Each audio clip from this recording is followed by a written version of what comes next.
The low hum of conversation and the soft clink of silverware filled.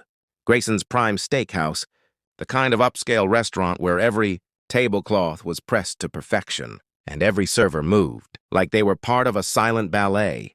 At a corner booth, a man in a simple navy blazer and no visible luxury watch sat quietly, scanning the menu. His name was Marcus Reed, but no one in the restaurant, not even the staff, knew that he was the new silent owner of Grayson's Prime. He had bought the struggling chain 2 months ago under his holding company, deliberately keeping his identity hidden. Tonight he came to see how the place treated its guests, especially guests who looked like him. As the waitress approached, Marcus noticed the subtle shift in her expression. She was young, maybe mid-20s, with tired eyes and a polite but nervous smile. Her name tag read Sophie. "Good evening, sir," she said softly. "Would you like to start with something to drink?"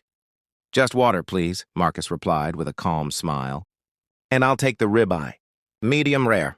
Her pen paused for a second, just a flicker, and before she nodded. "Of course, sir." "Anything else?" "That'll do." She walked away, but Marcus noticed something. The older white waiter behind the bar gave her a look, not a kind one.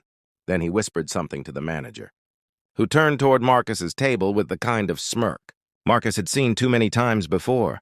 He didn't react. He just waited. About 15 minutes later, Sophie returned. This time, her hand trembled slightly as she placed the steak in front of him.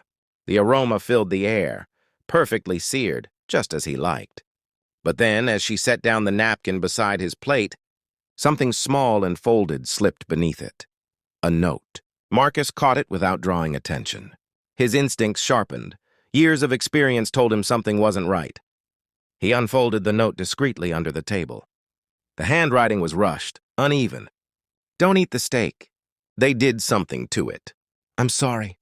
Marcus's pulse slowed, but his mind quickened. He looked up. Sophie was already walking away, eyes lowered, pretending nothing happened.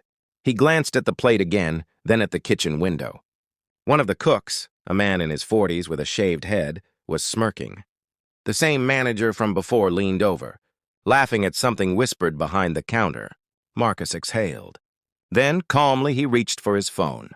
"If you're still watching, subscribe and turn on notifications, because what's about to happen next will leave you speechless." A few minutes later, 2 black SUVs rolled up quietly outside the restaurant. No sirens, no lights, just quiet authority. 3 men in business suits walked in, their presence immediately shifting the atmosphere. Every employee froze. The lead man, Marcus's chief of operations, Devin Cross, went straight to the hostess. "Mr. Reed is seated?" Her eyes widened. "Who?" Devin nodded toward Marcus's corner booth. The manager turned pale. "Wait, he's the owner?" Marcus stood, unfolding the note in his hand. "That's right. Marcus Reed.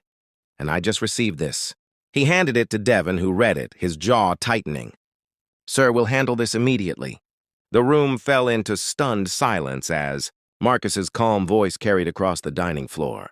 "You see, I came here tonight to observe, to see how my team treats people when they think no one's watching." He turned to the manager. "And what I found was far worse than bad service. It was hate, the kind that poisons everything it touches."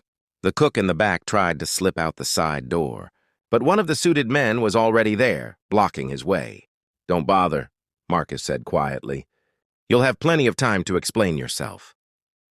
He looked around the restaurant, every customer, every staff member now watching, stunned. Then his tone softened slightly as he turned back to Sophie.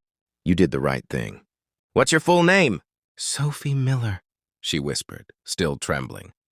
I didn't know what to do. I just couldn't let them—" "You saved me," Marcus said firmly. "And you'll never have to work a place like this again." Tears welled in her eyes. Marcus nodded to Devin. "Sophie Miller.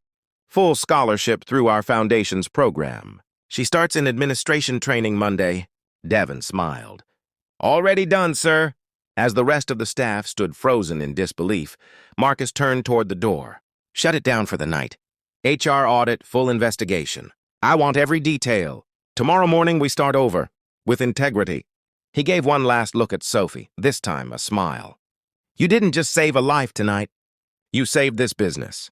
Then he walked out into the night, quiet, powerful, and calm, while the rest of the room stood speechless.